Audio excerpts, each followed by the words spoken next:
November 16th, 2008 আপনারা শুনছেন যুক্তরাষ্ট্রের নিউ ইয়র্ক থেকে ইন্টারনেট এবং আইটিউনসে সম্প্রচারিত সংবাদ ভিত্তিক অনুষ্ঠান বাংলাদেশ 360।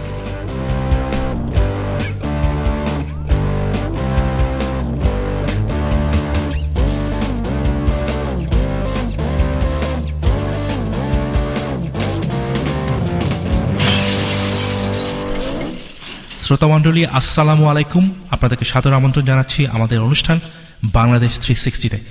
আজকের অনুষ্ঠানে আমাদের টকিং পয়েন্টস হচ্ছে, আপনারা জানেন বাংলাদেশের নির্বাচন হব করে এখনো হচ্ছে না, এবং এই নির্বাচনটা আদৌ 10-12 দিন, 20 দিন, 30 দিনের মধ্যে হতে পারবে কিনা, এটা নিয়ে দেশের বিভিন্ন মানুষের মনে নানা রকমের প্রশ্ন রয়েছে। আমরা যদি বিএনপি এবং আওয়ামী লীগের এই নির্বাচনে অংশগ্রহণ করবার ইচ্ছা থাকা বা না থাকাকে আলোচনার বাইরেও রাখি, তার উপরে প্রশ্ন থেকে যায় এই নির্বাচন সংগঠনের জন্য বা এই নির্বাচনটিকে এগিয়ে নির্বাচন যাবার মতো ইনাফ প্রিপারেশন বাংলাদেশ সরকার এবং নির্বাচন কমিশনের রয়েছে কিনা। এই ব্যাপারে আজকে কথা বলার জন্য আমাদের সাথে আছেন ফাহাম আব্দুল সালাম, সাদমান ভাই এবং আমি। প্রথম কোশ্চেন ফাহাম ভাইয়ের কাছে। ফাহাম ভাই, আপনার কি মনে হয়, আমরা যদি বিএনপি এবং আওয়ামী লীগকে আলোচনার বাইরে রাখি, এই নির্বাচন কমিশন কি আদৌ ইলেকশন করার ব্যাপারে প্রস্তুত? মোটেও না। আমার মনে হয় যে এটা বাংলাদেশের ইতিহাসের সবচাইতে অপ্রস্তুত নির্বাচন হবে, মানে ইসির প্রেক্ষাপট থেকে। যদি আমি গত 3টি নির্বাচন যেগুলো ব্যাপক গ্রহণযোগ্যতা পেয়েছিল সেগুলোকে হিসাবে ধরি। মানে আপনি কিভাবে বলছেন, মানে অগ্রহণযোগ্য কেন বলতেছেন আপনি? মানে আমি অগ্রহণযোগ্য কিনা সেটা পরে আসছি, কিন্তু ইসি এই মুহূর্তে প্রস্তুত নয়। এই কারণে দেখুন, নির্বাচন কোনো আমলাতান্ত্রিক কাজ না, এটা একটা ব্যাপক সাংগঠনিক কাজ। কাগজে কলমে যদি আমি ভোটার তালিকা পাঠিয়ে দিই তাহলেই হবে না। আমার যে ভোটারদের সাথে যে প্রার্থী, এদের মাঝে একটি সংযোগ হওয়ার প্রয়োজন। কেননা ভোটারকে এটা দেখতে হবে যে সে কাকে ভোট দিবে, এর জন্য বিবেচনার সময় প্রয়োজন। কিন্তু সেখানে ঘাটতিটা কিসের? মানে ভোটাররা কি তাদের প্রার্থীদেরকে চেনে না নাকি? কি বলতে চাচ্ছেন? তা তো বটেই, তারা চেনেন না। এই কারণে তো, যেমন ধরা যাক যে 130টির মতন সিট আসন পুনর্বিন্যাস হয়েছে, এখনো আজকের এই 15 তারিখ 16ই নভেম্বর পর্যন্ত এখন পর্যন্ত সে সমস্ত প্রতিটি এলাকায় ভোটার লিস্ট যায়নি। তো যদি ভোটার লিস্ট না যেয়ে থাকে, তাহলে সেখানকার যারা ভোটার তারা এখন পর্যন্ত জানেন না যে তারা অ্যাকচুয়ালি কোন আসনে তারা ভোট দেবেন। অর্থাৎ তারা তাদের যে সমস্ত প্রার্থী সেখানে দাঁড়াবে তাদের ব্যাপারে তারা এখনো পুরোপুরি নিশ্চিত না, অথচ সময় বাকি আছে 1 মাসের মতো। আচ্ছা, তো এটা একটি অন্তরায়। আবার হজে যারা যাচ্ছেন তাদেরকে নিয়েও একটি আলোচনা এসেছে যে 30-40 হাজার, হজে প্রায় 50,000-এর মতন হাজি যাচ্ছেন। তারা যদি ভোট দিতে না পারে, এটা একটা বিশাল বড় সেটব্যাক। মানে এটা 50,000 vote is not a matter of joke. কিন্তু এটা আমার অ্যাবসেন্টি ব্যালটের মাধ্যমে এটার কোনো ধরনের ব্যবস্থা করা যায় না? না, আমাদের দেশে তো মনে হয় অ্যাবসেন্টি ব্যালট সরকার এখনো কোনো নির্দেশনা দেয়নি। যতক্ষণ দেয় নাই ততক্ষণ মনে করতে হবে তারা এ ব্যাপারে আগ্রহী নয়।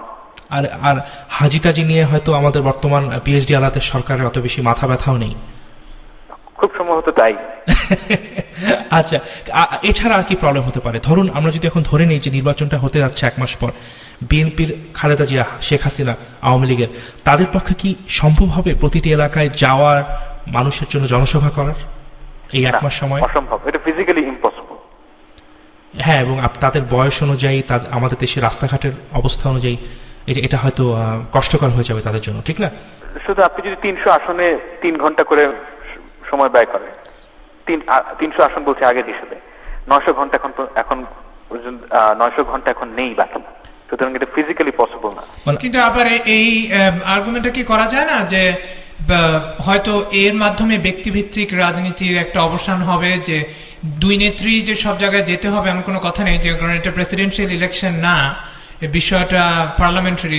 যারা লোকাল ওখানে দাঁড়াচ্ছে প্রত্যেকটা কনস্টিটিউয়েন্সিতে, তাদের প্রেজেন্সটা ইম্পর্টেন্ট দেন দুই নেত্রী ওখানে প্রত্যেক জায়গায় যে তাদের সাথে জনসভা করা থেকে। বাংলাদেশের রাজনীতিতে দুই নেত্রী প্রয়োজনীয়তা কতটুকু সেটা 2 বছরে আর কেউ না বুঝুক, এই তত্ত্বাবধায়ক সরকার খুব ভালো মতোই। হ্যাঁ, সেটা ঠিক, সেটা ঠিক। সুতরাং দুই নেত্রীকে বাদ দিয়ে নির্বাচন হবে, এটা কল্পনা করার সময় এখনো আসেনি। না, কিন্তু দুর্ভাগ্যজনক হলে এটাই সত্যি। দুই নেত্রীকে বাদ দেওয়ার কথা বলা হচ্ছে না, অল্প সময় দিয়ে তাদেরকে প্রস্তুতির সময় কম দিয়ে। তারা যে দেখুন, প্রস্তুতি ব্যাপারটা এক এক দেশে এক এক রকম। আপনি যদি মার্কিন যুক্তরাষ্ট্রকেও দেখেন যে সেখানেও 2 বছর ধরে প্রস্তুতির প্রয়োজন পড়ছে, অস্ট্রেলিয়াতে 1 বছরের প্রয়োজন পড়ছে, সেখানে বাংলাদেশের মতন দেশ যেটা একটা প্রচন্ড লো টেক সোসাইটি, সেখানে আপনি 1 মাসের মধ্যে নির্বাচনের প্রস্তুতি হবে, এটা মানে শিশু ছাড়া কারোর মাথায় আসবে না। কিন্তু কথাটা ছিল যে এই তত্ত্বাবধায়ক সরকারের প্রধান লক্ষ্যই হবে নির্বাচনের প্রস্তুতি নেওয়া, কিন্তু 2 বছর তারা সেই কাজে কিছুই করেনি। এখন হঠাৎ করে জরুরি অবস্থার মধ্যে নির্বাচনের প্রস্তুতি হবে কি হবে না, রাজনৈতিক দলের পক্ষ থেকে হবে না, কিন্তু সরকারের পক্ষ থেকে তো হওয়ার কথা ছিল, তাই না? তারা নির্বাচনে ভোটার লিস্ট ইলেকট্রনিক রাজনৈতিক দলগুলো না না না সেটা রাজনৈতিক দলগুলো যদি সুযোগ না পায় জনসভা করার, তাহলে প্রস্তুতি হবে কি হবে? কিন্তু আমাদের দেশে জনসভা হচ্ছে কি রাজনৈতিক সংযোগের একটা মূল ভাষা, আমার মনে হয় একমাত্র ভাষা, সম্ভবত একমাত্র ভাষা। আপনি সঠিক বলেছেন, সেটা ঠিক, সেটা হলো সাংগঠনিক প্রস্তুতি, কিন্তু যে অ্যাডমিনিস্ট্রেটিভ যে প্রস্তুতি সেটাও যে ঠিক মতো হয়েছে সেটাও তো বলা যায় না। এক্স্যাক্টলি, সেটাও ঠিক বলা যাচ্ছে না, কেননা এখনো প্রচুর রিটার্নিং অফিসার জানেন না যে ভোটার লিস্ট কোথায় আছেন। এই ব্যাপারে নাইমুল ইসলাম খান গত 3-4 দিন ধরে আমাদের সময় যথার্থই পর্যালোচনা করেছেন। সেগুলো ধর্তব্যে আনতে হবে এবং সরকারকে এগুলা বুঝতে হবে যে এগুলো আসলেই বড় বড় সমস্যা, যেগুলো সমাধানের জন্য সময় প্রয়োজন। কিন্তু আপনার কি মনে হয় মেইন স্ট্রিম আমাদের দেশের যে বেতার মাধ্যম, তাতে এই বিষয় নিয়ে আলাপ আলোচনা হচ্ছে কিনা? এটা একটা খুবই গুরুত্বপূর্ণ বিষয়, আমাদের জাতীয় নির্বাচনের গ্রহণযোগ্যতার সংশ্লিষ্ট বিষয়, কিন্তু এই বিষয়ে তেমন কোনো আলাপ আলোচনা হচ্ছে না আমাদের কোনো জাতীয় পত্রিকায়। এর কারণটা মানে হোয়াট ইজ দ্য রাশ? মানুষ তো রাশ করতেছে কেন? মানুষ হ্রাস করছে কিনা এই ব্যাপারে আমার সন্দেহ আছে। আমার মনে হয় আওয়ামী লীগের যারা নেতৃত্বে আছেন তারা হ্রাস করছেন, কারণ তারা অবশ্যই চান যে তারা পলিটিক্যাল তাদের যে অ্যাডভান্টেজ আছে সেটা কাজে লাগাতে, এবং তারা মনে করছেন যে যত সময় যাবে রাজনৈতিক যে কোর্ট, সেই কোর্টে বলটা বিএনপির পক্ষে চলে যাবে যত সময় যাবে। তারা এই সময়টা বিএনপিকে দিতে চাচ্ছেন।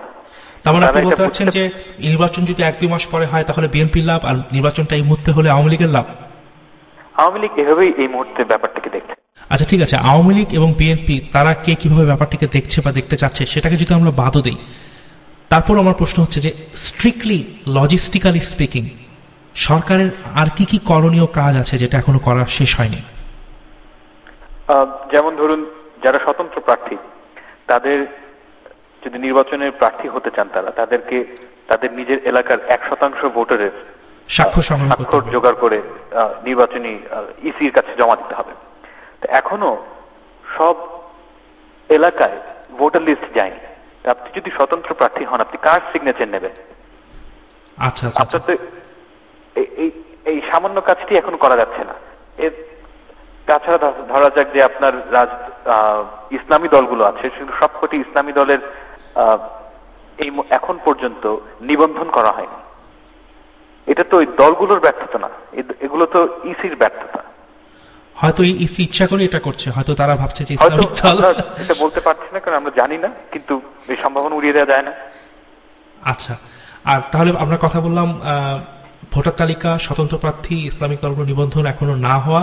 আচ্ছা, আমাদের 2 নেত্রী কি এখনো ভোটার হয়েছেন? দুজনই আমার জানা মতো এখনো খালেদা জিয়া হননি, এবং হবার সময় এটা কোনো বড় বিষয় না। সেটা সম্ভবত যদি বিএনপি যে ইলেকশনে যেতে রাজি হয় তাহলে আগ মুহূর্তে করা সম্ভব হবে। এটা খুব বড় সমস্যা বলে আমি মনে করি না। সমস্যা হচ্ছে বিএনপি নির্বাচন আদৌ করবে কি করবে না। আচ্ছা, এই মুহূর্তে যদি আমরা বাজি লাগি 5 টাকা, আপনার কি মনে হয় আপনার 5 টাকাটা আপনি কোন দিকে ফেলবেন? নির্বাচন 18 তারিখে হবে সেদিকে, নাকি নির্বাচনটা পিছিয়ে যাবে সেদিকে? আমার ধারণা নির্বাচন পিছিয়ে যাবে। আমি একমত, আমার ধারণা নির্বাচন অন্তত কিছুদিন পিছাবে। আমারও একই ধারণা। তাহলে আমাদের 3 জনের 5 টাকায় নির্বাচন পেছানোর দিকে গেল। আমাদের 10 মিনিট প্রায় শেষ হয়ে এসেছে। শ্রোতামণ্ডলী, আমাদের সাথে থাকার জন্য ধন্যবাদ। আবার আসছি আপনাদের সাথে অন্য কোনো বিষয় নিয়ে অন্য কোনো দিনে। খোদা হাফেজ।